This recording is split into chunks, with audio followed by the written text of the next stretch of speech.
Pasca bencana banjir bandang yang terjadi di Kabupaten Aceh Tamiang setelah 3 pekan terakhir, kondisi kesehatan masyarakat tentunya menjadi salah satu perhatian semua pihak yang harus dijaga agar masyarakat tetap dalam kondisi sehat selama masa pemulihan pasca bencana banjir bandang ini.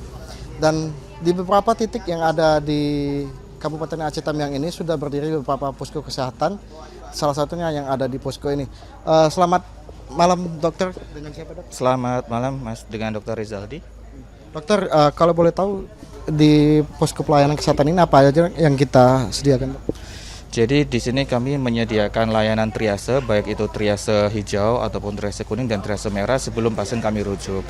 Dan kasus-kasus yang banyak di sini terutama kasus-kasus rawat jalan Mas ya, seperti ISPA, kemudian gastroenteritis, diare, penyakit kulit itu sangat mendominasi. Selain juga kita juga bisa hekting di sini atau menjahit luka karena kebanyakan masyarakat di sini banyak yang kehilangan rumah, kemudian waktu membersihkan rumah itu terkena kaca, beling ataupun seng. Dokter, kalau obat-obatan yang kita sediakan di sini obat-obatan apa aja, dok? Lengkap Mas, kita insya Allah ada antibiotik, kemudian antibiotik khusus luka, khusus infeksi saluran pernafasan atas, maupun khusus untuk diare, untuk saluran-saluran cerna ya. Kemudian ada obat-obatan batuk, pilek, diare, penyakit kulit, jamur, dan lain sebagainya. Kalau sampai saat ini dok, udah hampir 3 pekan lebih dok ya. Kira-kira didominasi oleh anak-anak, dewasa atau seperti apa, dok?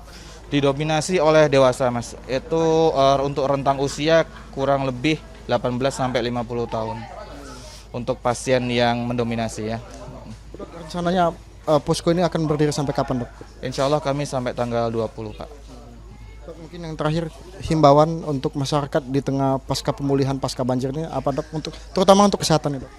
Jadi untuk masyarakat Tamiang dimohon untuk walaupun dengan kondisi yang mungkin masih serba keterbatasan ya, terutama untuk air bersih, tapi tetap diusahakan sebelum makan ataupun sebelum makan cuci tangan, kemudian kebersihan lingkungan juga lebih diperhatikan lagi dengan segala keterbatasan yang ada. Terima kasih dokter. Terima kasih dokter. Nah, kalau Anda bisa melihat di samping saya saat ini juga sudah tersedia banyak obat-obatan yang terdiri dari beragam macam-macam, baik itu untuk kalangan dewasa, remaja atau anak-anak. Dan di posko kesehatan ini hampir sekitar 200 hingga 300 orang per hari yang datang ke sini untuk berobat. Dari Kabupaten Aceh Tamiang Aceh, Nur Muhammad Yudi Keswanto, Kompas TV.